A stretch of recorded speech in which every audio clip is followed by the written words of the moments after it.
بسم الله الرحمن الرحيم الحمد لله حمدا كثيرا طيبا مباركا فيه وأفضل الصلاة وأتم التسليم على سيدنا محمد وعلى آله وصحبه أجمعين. Assalamu alaikum wa rahmatullahi wa barakatuhu. Dieu dit dans le Saint-Coran, dans la sourate Al-Furqan, Rabbana hablana min azwajina wa dhurriyyatina qurrata a'yunin waj'alna lil muttaqina imama. C'est une exhortation sous forme d'invocation. Dieu demande aux croyants de l'implorer en ces termes. Ô Seigneur, fasse que ma famille soit source de bonheur et de plaisir. Ma femme et mes enfants me rendent heureux sur terre et bien entendu dans l'au-delà, puisque au paradis on retrouvera ce qu'on aimait, n'est-ce pas? Ainsi, il faut implorer Dieu et le supplier pour que ce noyau qui s'appelle la famille soit soudé. Rabbana hab lana min azwajina wa dhurriyyatina qurrata a'yunin. Fasse que ma femme et mes enfants me rendent heureux. Mais pour que cela se réalise, nous devons d'abord être des modèles et des exemples pour nos femmes et nos enfants. Waj'alna lil muttaqina imama. Et Allah fasse que moi, le responsable du troupeau, puisque nous sommes nous les parents, nous les maris, les responsables, n'est-ce pas? De quoi? De nos femmes et de nos enfants. De qui? De nos femmes et de nos enfants. Pour atteindre l'objectif qui est que nos enfants et nos femmes nous suivent dans le chemin de Dieu, afin qu'on soit heureux, parce qu'on aura obéi à Dieu en les préservant de l'égarement, et on y trouvera une satisfaction, puisqu'on veut tous, parce qu'on aime nos femmes et nos enfants, les sauver, et on veut qu'ils soient heureux. Pour que cela se réalise, pour atteindre cet objectif, vous savez ce qu'il faut? Il faut qu'on soit des imams. Nous, les responsables. Nous, les bergers. Le berger, il est devant son troupeau, non? Et le troupeau le suit. Le berger, il emmène où son troupeau? Là où il y a à manger, là où il y a de la sécurité, n'est-ce pas? Il les préserve, il les protège de tous les dangers. Il les soigne quand ils sont malades. Il prend soin de son troupeau. Qu'est-ce qu'un imam? C'est quelqu'un qui est devant, que les gens observent et que les gens suivent, parce qu'il est la locomotive qui tire les wagons. Si on veut réussir dans notre famille, avec nos femmes et nos enfants, nous devons être des étoiles qui servent à guider. Nos femmes et nos enfants doivent nous prendre comme des repères. On doit être un modèle. Et l'être humain, par nature, tabi'a, Allah nous a créés comme ça, est attiré par ce qui est meilleur que lui, ce qui est supérieur, ce qui est plus beau. Si toi, en tant que responsable de ta famille, tu es au-dessus par tes qualités, automatiquement tu attires par ton bon comportement, ta bonté, ta sincérité, tu attires qui? Les autres, les wagons, ta femme et tes enfants. Ils te suivent. Est-ce que vous allez suivre quelqu'un qui est inférieur à vous, qui est plus nul que vous? Quelqu'un qui tire vers le bas? Non. Pour réussir dans sa famille, il faut être un modèle et un exemple. Il faut, avant de leur demander d'obéir à Dieu, être les premiers à obéir à Dieu. Avant de leur demander de faire quelque chose de bien, il faut d'abord le faire soi-même. Avant de leur demander de délaisser un défaut, il faut d'abord qu'on s'en débarrasse soi-même. Oui, le comportement et la piété d'un homme a plus d'impact sur 1000 personnes que les paroles de 1000 personnes sur un homme. En vérité, on n'a pas besoin de parler beaucoup. Les gens ont besoin de voir et de ressentir. De voir le modèle et l'exemple et de ressentir de la sincérité et de l'amour chez le modèle et l'exemple. Et de manière tout à fait naturelle, tu deviens un aimant qui attire. C'est pour ça la dua, qu'est-ce qu'elle dit? Ya Allah, je voudrais que ma femme et mes enfants soient source de bonheur et de plaisir sur terre pour moi. Allez, je voudrais être heureux, je voudrais réussir. Dites-moi, c'est quoi le bonheur? Si ce n'est que d'aimer et d'être aimé. D'aimer et d'être aimé par qui? Par ceux qui sont le plus proches de nous. Ne sont-ce pas nos enfants qui sont les plus proches de nous puisqu'ils sont sortis de nos entrailles?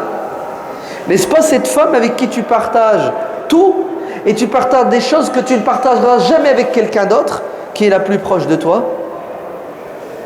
Donc, le bonheur, la réussite réside dans le fait de voir que sa femme et ses enfants sont heureux, sont de bons musulmans. Parce que tu te dis, Alhamdulillah, j'ai assumé ma responsabilité, j'ai fait mon devoir, et puis j'ai pas perdu mon temps. Pendant 40 ans, je ne me suis pas sacrifié dans le vide. Parce que c'est lourd de déception, n'est-ce pas? C'est un échec. Tu t'es privé pour la réussite de ta femme et de tes enfants, et 20 ans, 30 ans plus tard, quand tu fais un bilan, qu'est-ce que tu découvres? Que ça n'a pas marché. Tu as investi dans le vide. Tu n'as pas de retraite. Retraite psychologique. Tu souffres. Parce que c'est une souffrance que de perdre sa femme et ses enfants. C'est une souffrance. N'avez-vous pas vu Nuh, alayhi salam, comment il a insisté pour prendre avec lui son fils? Alors que Dieu lui a dit, tu ne prends pas avec toi dans le navire ceux qui ne veulent pas croire. Mais ça a été dur pour lui, non? Ça a été très difficile. Alors écoutez bien. Dieu nous dit dans le Coran, si vous voulez que vos femmes et vos enfants soient source de plaisir et de bonheur sur terre et dans l'au-delà, il faut payer le prix. C'est quoi le prix? Al-imama, le modèle et l'exemple. Soyez des guides.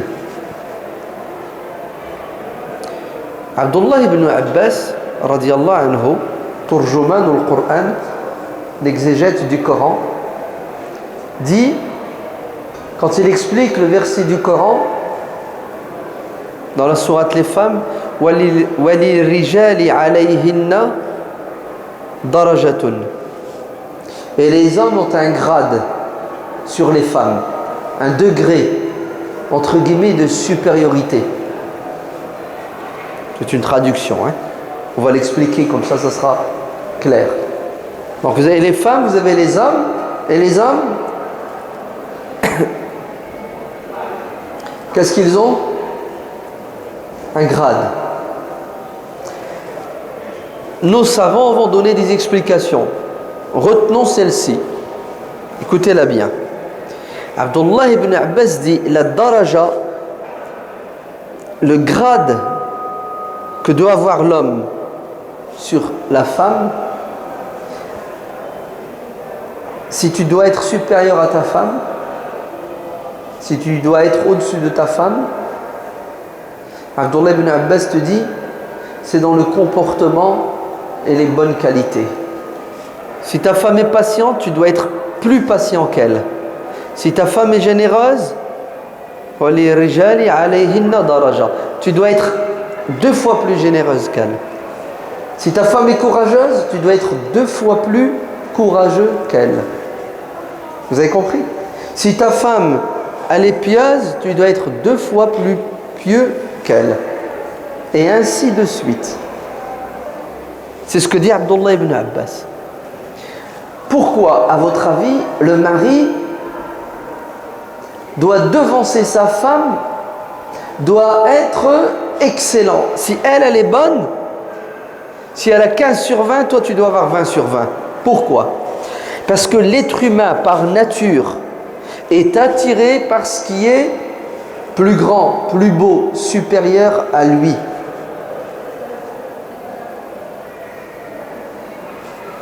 Ainsi, ta femme doit toujours te considérer comme quelqu'un d'extraordinaire. Pourquoi? Pour qu'elle te respecte, pour qu'elle t'aime. Il ne faut pas demander l'impensable et l'impossible. Demander à quelqu'un de suivre quelqu'un qui est inférieur à lui. C'est pour cela l'homme est responsable. On sera questionné le jour de la résurrection. Est-ce qu'on a assumé notre responsabilité avec nos femmes et nos enfants? Et le prophète sallallahu alayhi wa sallam dit que le jour de la résurrection, tous ceux qui étaient sous notre responsabilité, nos femmes et nos enfants, vont nous traîner devant le tribunal divin. Ils vont nous mettre la corde au cou. Ils vont nous prendre par le cou, dit le hadith, pour nous étrangler. Et si on a réponse aux questions qui nous seront posées, c'est-à-dire si on a un alibi, on s'en sortira. Si on n'a pas assumé et nous sommes fautifs, nous sommes à l'origine de leur égarement, ce sont nos femmes et nos enfants qui vont nous pousser en enfer en disant « Ya Allah, c'est de sa faute, c'est lui qui n'a pas fait son devoir ». Et c'est ce que Dieu dit dans le Coran « Yawma yafirrul mar'u min akhihi wa ummihi wa abihi wa » elle est là la femme « sahibatihi wa banihi » Le jour où quand tu vas voir ta femme, tu vas te sauver. Tu vas voir tes enfants, tu vas les fuir. Pourquoi est-ce que tu fuis ta femme et tes enfants le jour de la résurrection alors que tu ne les as pas vus depuis des centaines d'années, des milliers d'années? Parce que tu es conscient que si ta femme et tes enfants n'ont pas été de bons musulmans, c'est de ta faute. Tu le sais. Donc, tu les fuis parce qu'ils te cherchent pour te prendre tes hasanat et te donner leur sayyat. Ça fait peur, oui ou non? Dieu dit dans le Coran « Inna min azwajikum wa awladikum aduwan lakum » Vos femmes et vos enfants peuvent devenir vos ennemis. C'est fort quand même. Ma femme, elle peut se retourner contre moi. Elle peut devenir source de malheur. Vous savez quand? Quand, par exemple, elle t'empêche d'adorer Dieu. Elle te pousse vers le péché. Et toi, tu l'écoutes, tu la suis. T'es mort. Sur terre, t'es heureux, t'es content. Mais en vérité, c'est elle qui fera ton malheur le jour de la résurrection. Tes enfants, tellement tu les aimes, tu les adores, tu leur ouvres toutes les portes du halal et du haram parce que tu ne veux pas les décevoir. Tu commets des péchés, ils sont heureux sur terre et tu seras malheureux le jour de la résurrection. Ta femme et tes enfants peuvent devenir tes ennemis parce que tu n'as pas fait ce qu'il fallait pour qu'ils soient épanouis dans la religion, psychologiquement, intellectuellement. Ils diront, Ya Allah, c'est lui, c'est mon père, il m'a jamais rien dit, il m'a jamais rien enseigné. Ya Allah, c'est lui, c'est mon mari, il m'a écœuré de la religion, il m'a fait fuir du din. Il allait à la mosquée, quand il revenait, c'était un monstre à la maison, au nom de la religion. Ça fait peur, oui ou non? Ça fait peur, hein? Donc le premier point, soyons source de bonheur pour nos femmes et nos enfants en étant des guides, des imams, des modèles, des exemples, une locomotive qui tire des wagons. Deuxième point, ça nécessite des actions. La parole, la bonne intention ne suffisent pas. Il faut agir. La première des choses qu'il faut faire pour qu'il y ait de la spiritualité dans la famille, il faut que ta femme et tes enfants aient de la connaissance, du ilm, de la science. Tu ne peux pas demander à un ignorant de craindre Dieu. Innama yakhsha Allaha min ibadihi al-ulama. Plus ils auront de science et de connaissances, plus ils auront l'amour et la crainte de Dieu dans le cœur. Si tu maintiens tes enfants dans l'ignorance, parce que tu ne leur donnes pas les moyens de se cultiver, c'est tout à fait normal qu'il n'ait pas de spiritualité. C'est logique. Tu as semé le vent, tu récolteras la tempête. C'est pour ça, félicitations et bravo. Nos parents, quand ils ont décidé de rester en France, ils ont ramené leurs femmes et leurs enfants, ils ont tout de suite pensé à construire des mosquées, des écoles pour dispenser un savoir à leurs enfants. Bravo, ils ont compris.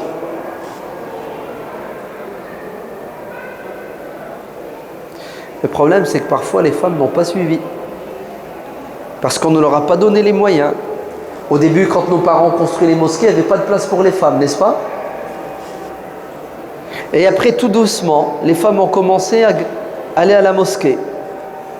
Mais le problème, c'est que dans la plupart des mosquées de France, même si maintenant il y a une place pour les femmes, elle est trop petite, elle n'est pas adaptée. Et même si elle est grande, elle est adaptée, il n'y a pas de programme d'éducation.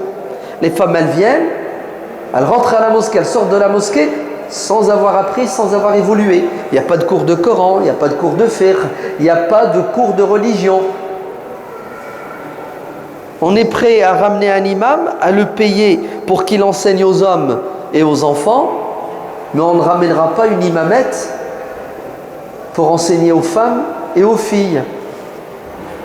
Si bien que les mamans qui viennent à la mosquée, les femmes qui viennent à la mosquée, parfois, vous savez ce qu'elles font pendant le Jumu'ah? Elles parlent entre elles. Ah oui, le Jumu'ah se transforme en souk, marché.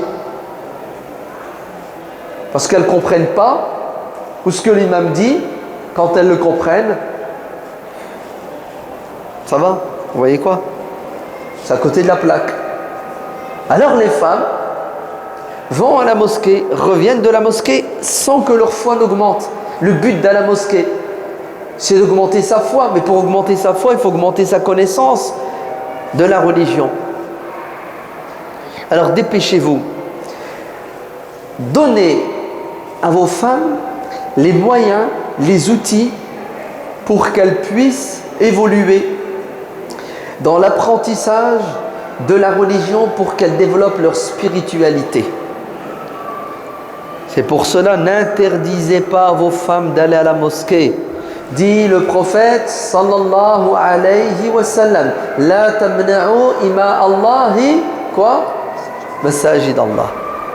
N'interdisez pas à vos femmes d'aller à la mosquée.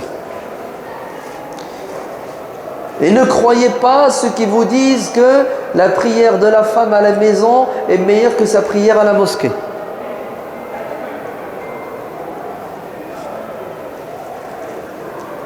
Wa'ara, non? Non, c'est fort ce que je viens de dire. Oui ou non? Et tu t'imagines, l'imam, il fait un dars, il fait une khutbah, et qu'est-ce qu'il dit? Il dit, il faut que les femmes elles restent à la maison, il ne faut pas qu'elles viennent à la mosquée, leur prière. Attends. Smahli, j'ai une question à te poser. Moi, je préfère que ma femme elle soit à la mosquée, elle lit le Coran, elle apprend sa religion, elle fait des hasanat, que de rester à la maison à regarder la télévision. Vrai ou faux? Non, il vaut mieux qu'elle reste à la maison. Je veux la ramener avec moi le Jumu'ah. Non, le Jumu'ah c'est pas obligatoire pour les femmes. Je veux la ramener pour faire tarawih, faire qiyam layl. Non, il vaut mieux qu'elle prie à la maison et qu'elle vienne pas à la mosquée. Attends, tu vas te calmer. Vous me suivez? C'est un gros problème.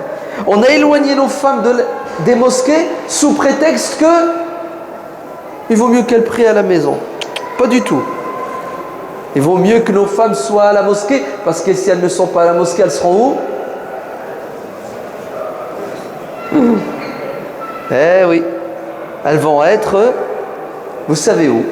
Pas besoin d'entrer dans les détails parce que ça fait mal. Et nos filles, nos enfants, l'homme va à la mosquée avec ses enfants, garçon. La fille, non. La fille, il ne faut pas qu'elle aille à la mosquée. Il y a une conférence à la mosquée, il y a un dos à la mosquée, il y a un repas à la mosquée, il y a une activité à la mosquée. Non, tout simplement. Il y a la rencontre des musulmans de France au Bourget. On vient avec nos garçons et on laisse nos femmes et nos filles à la maison. Vous les avez laissées à qui à la maison? Ta femme, la télé. Ouais. Vous voyez les chaînes. Tes filles, Facebook. Et tu veux qu'elles aient de la spiritualité. Tu veux qu'elles aient l'iman. Si vous voulez que vos femmes et vos filles, elles comprennent la religion, elles l'aiment, elles la pratiquent, il faut qu'elles soient dans une ambiance où il y a de la religion. Et la religion, elle se trouve où? En premier, elle se trouve où? Dans la maison de Dieu. C'est le masjid. Quand vous sortez de la maison et vous allez à la mosquée, il y a une conférence.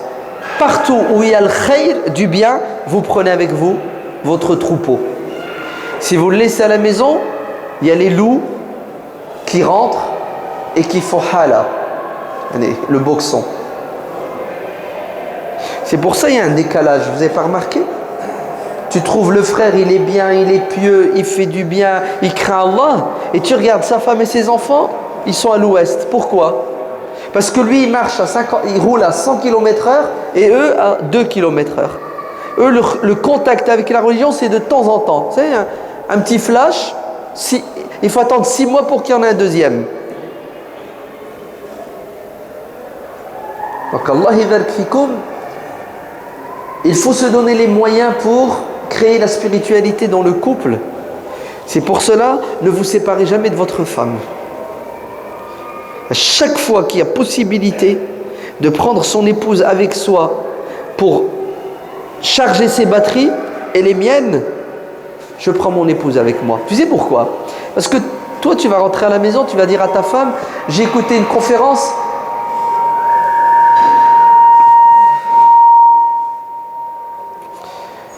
Même pas, tu vas dire à ta femme quelque chose, dire Ya bint al-halal, ne fais pas ceci ou fais cela. Peut-être qu'elle va te contredire.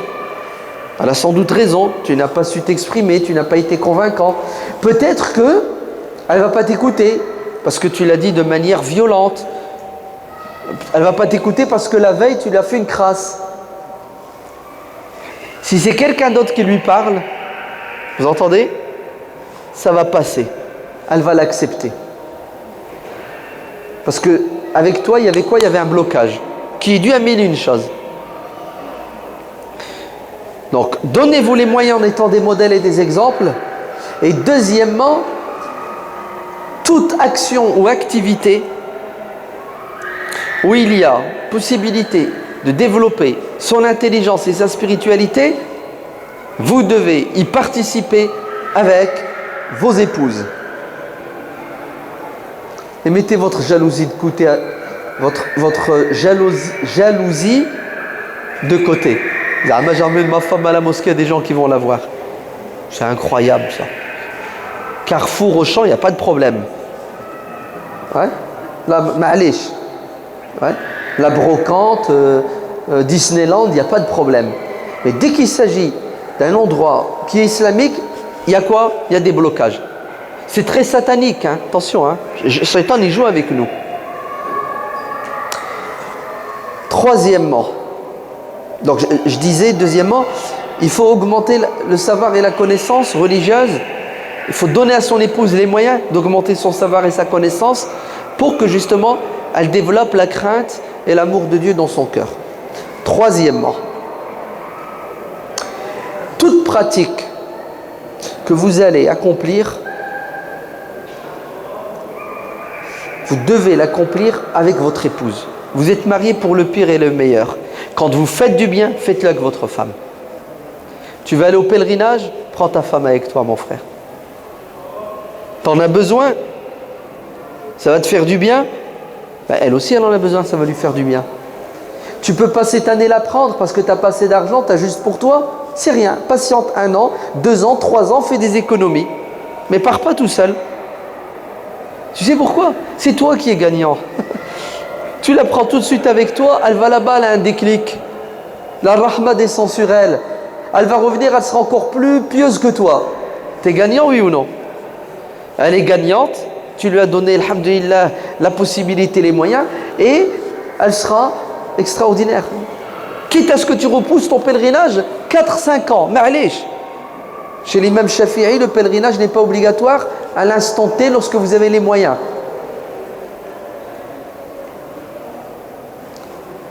Tu veux faire un voyage qui a une dimension culturelle, spirituelle, prends ton épouse avec toi.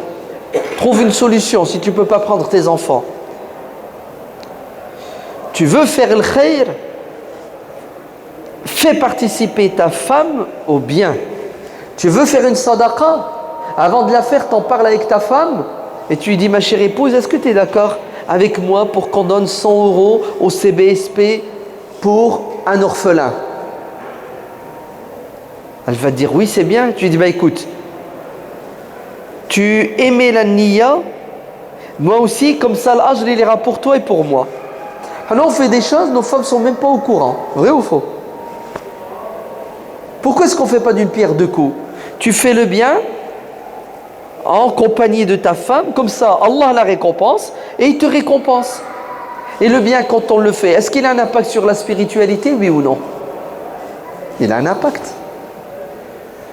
Faites participer vos femmes à toutes les entreprises de bienfaisance pour que le khayr les touche, les gagne et les enveloppe. Lorsque votre femme fait du bien, rejoignez-la, accompagnez-la et participez avec elle. Vous savez pourquoi? Parce que vous la réconfortez. Elle est heureuse parce que son mari est content, parce que il agrée le bien qu'elle fait. C'est pas ta femme, elle fait du bien et tu la casses. Pourquoi tu as fait ça? Tu m'as pas demandé. Je suis. Subhanallah, shajjaha. Encourage-la, remercie-la, félicite-la. Comme ça, tu auras la récompense, elle aura la récompense, et en fait, vous êtes quoi? Vous êtes complices dans le bien. Pas chacun dans son coin. Est-ce que c'est qu'il y a des femmes qui doivent se cacher pour faire le bien parce qu'elles ont peur de la réaction de leur mari? Vous le savez ou vous ne le savez pas? Elle a peur, Mskina. Elle a peur. Parce qu'il ne supporte pas, il n'accepte pas qu'elle prenne des initiatives dans le bien. 1 fois, 10 fois, à la fin, elle fait quoi à votre avis? Ben, elle jette l'éponge parce qu'elle en a marre des remontrances, des agressions de son mari. Résultat, vous l'avez privé d'une source de spiritualité. Si vous faites le bien, il aura un impact sur vous. Vous êtes à la maison, vous voulez prier Dhuhr. Pourquoi vous priez seul? Vous appelez votre femme pour prier ensemble. Non? Chacun dans son coin. Ça n'a pas de sens. Le prophète sallallahu alayhi wa sallam a dit qu'Allah fasse miséricorde à ce mari qui le matin se réveille pour prier et il réveille sa femme. Et si elle n'arrive pas, il insiste jusqu'à ce qu'il ramène un peu d'eau et qu'il l'asperge d'eau pour la réveiller. Pour qu'il prie. C'est fort ou c'est pas fort? Qu'Allah fasse miséricorde à une femme qui réveille son mari pour prier.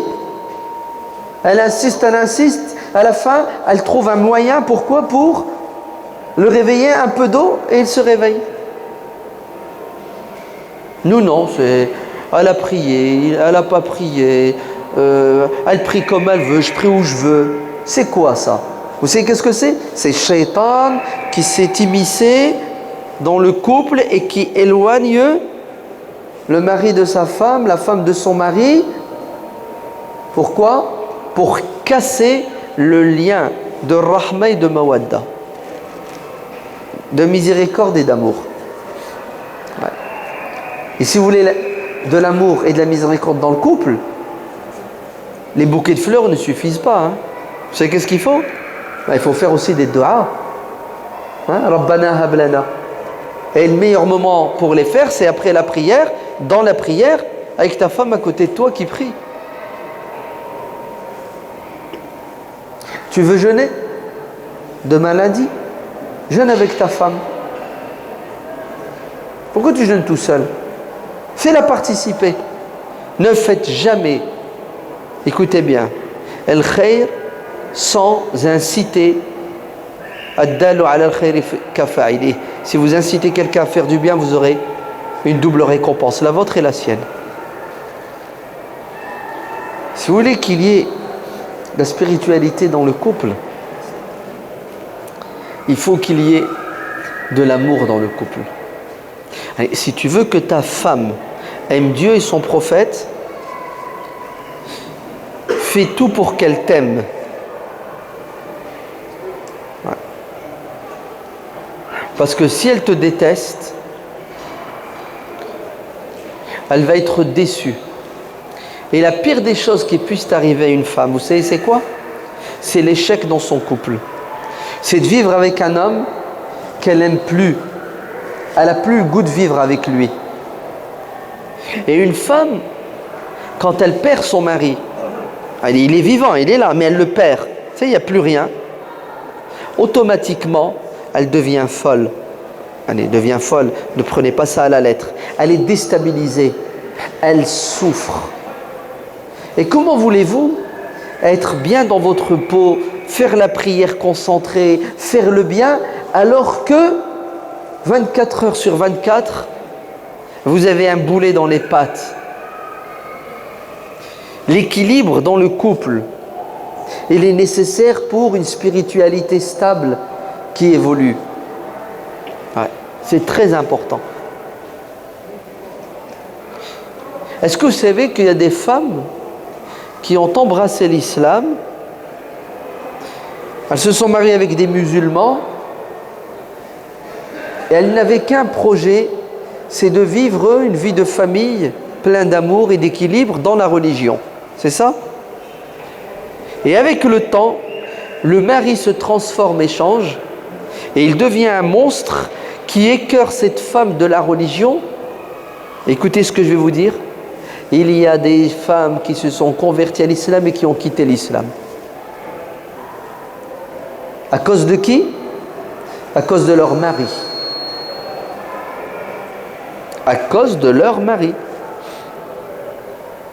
Je vais vous donner un exemple tout simple. Je vais choquer, hein? Vous êtes prêts? Je suis libre de dire ce que je veux. Je vais vous choquer. Cette femme, elle se convertit à l'islam. Avant de se convertir, on lui a dit l'islam c'est super, un bon musulman c'est super. C'est vrai qu'un bon musulman c'est magnifique, c'est super, oui ou non? D'accord? C'est bon, il l'a trouvé, il se marie.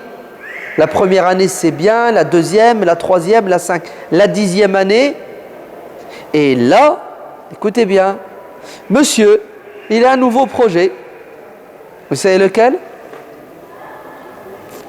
Ah, une deuxième.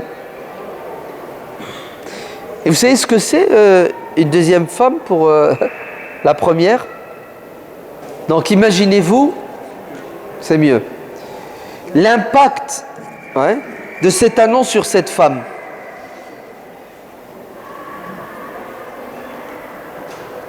Et vous savez qu'est-ce que fait cet homme? Regardez ce qu'il lui dit. Il lui dit, bah, tu dois accepter, tu es musulmane. En islam, c'est halal. C'est halal d'avoir plusieurs femmes. Si tu ne veux pas accepter, c'est que tu n'as pas la foi. C'est ça? Tu ne seras une bonne croyante que si tu te soumets à Dieu, à son prophète, que ça te plaise ou non. Et elle fait quoi cette femme skena? Ben, la nuit, pendant que son mari dort, il rêve de la deuxième, elle pleure. C'est ça? Elle pleure. Et la journée, elle pleure, elle perd du poids. Ouais, elle devient malade, nerveuse. Et tout doucement, elle fond. Et quel est le moyen de pression que va utiliser son mari sur elle? C'est quoi? La religion. Et fini la rahma, la pitié, l'amour, la miséricorde avec cette femme. Il va la sacrifier sur l'autel de son plaisir, de son envie, de son désir. Vous me suivez, hein?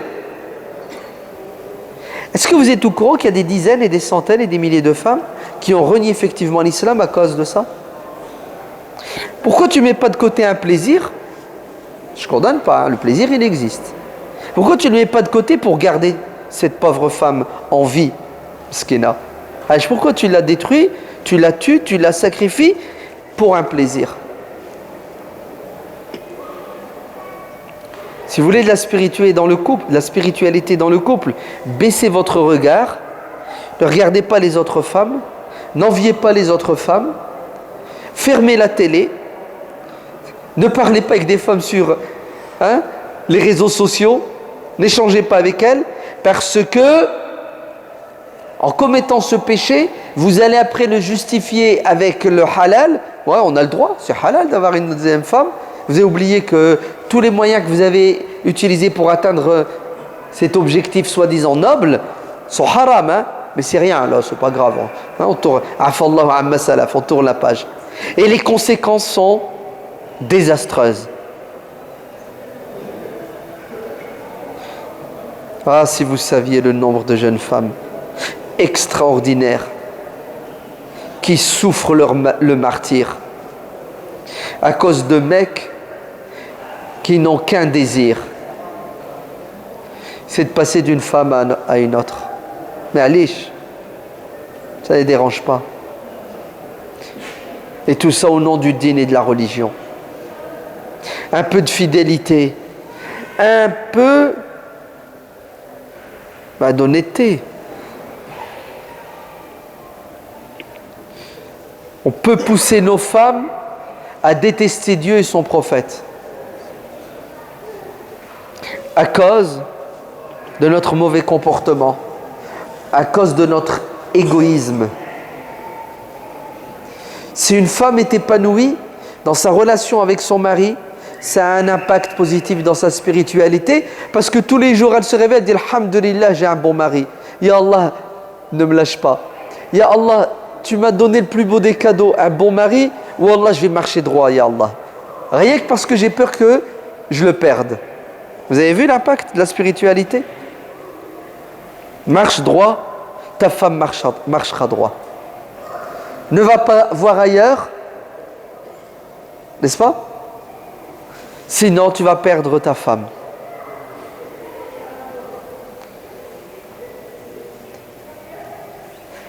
Pour qu'il y ait de la spiritualité dans le couple,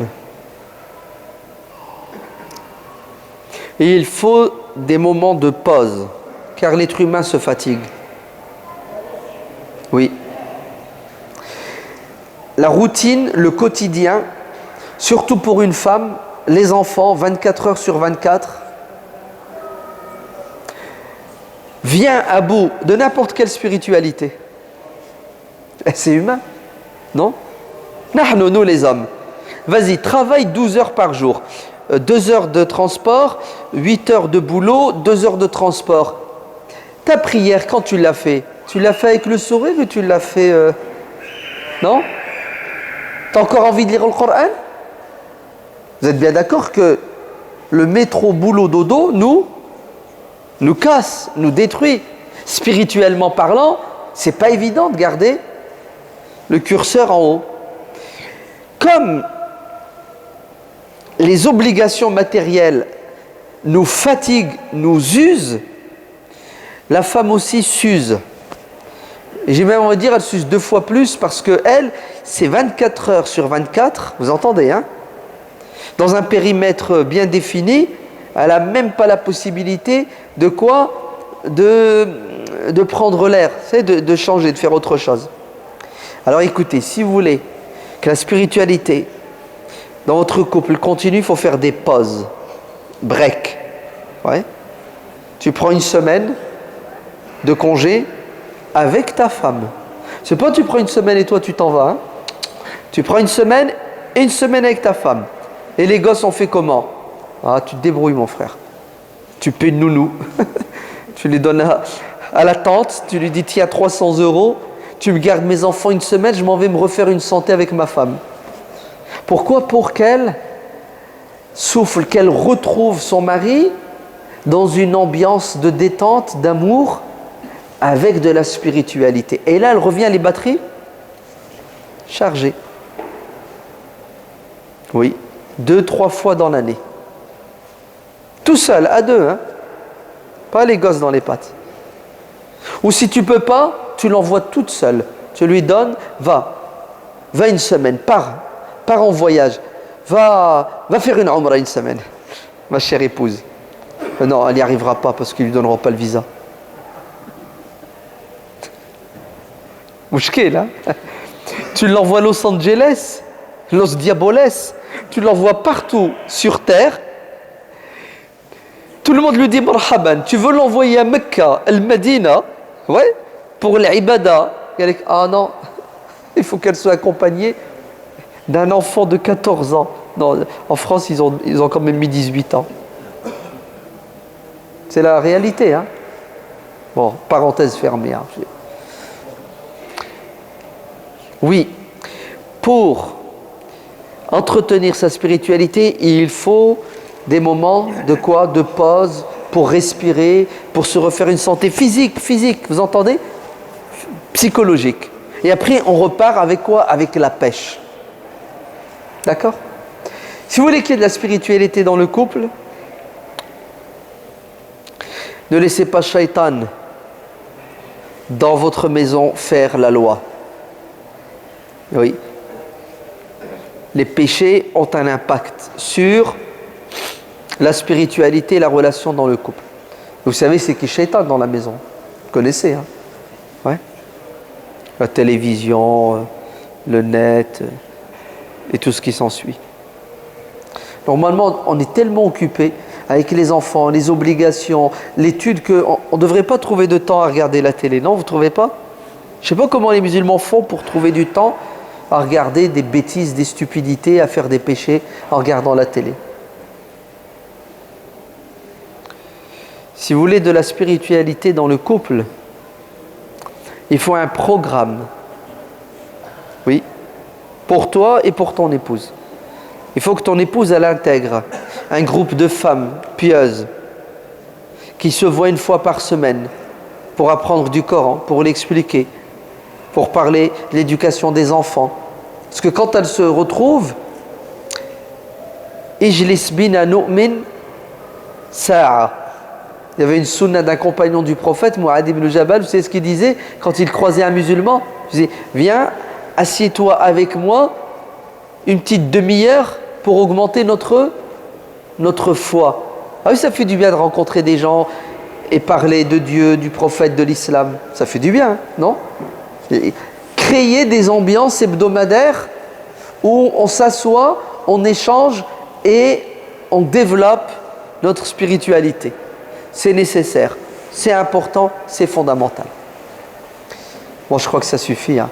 Si on fait tout ça, normalement, ça doit marcher. Le problème, c'est de le faire, hein, c'est ça? Allez, faisons 20%. Et l'année prochaine, on rajoute 20% et on évolue et on augmente. Faites des du'a pour qu'on soit des bons maris. Hein? Toujours, demandez à Allah d'être un bon mari. Automatiquement, votre épouse, elle sera bonne. Parce qu'une épouse, elle rêve que d'une chose, c'est d'avoir un bon mari. Et une fois qu'elle a un bon mari, vous savez ce qu'elle fait? Elle se sacrifie pour lui. Mais si elle a un mari qui n'est pas bon, elle le sacrifie.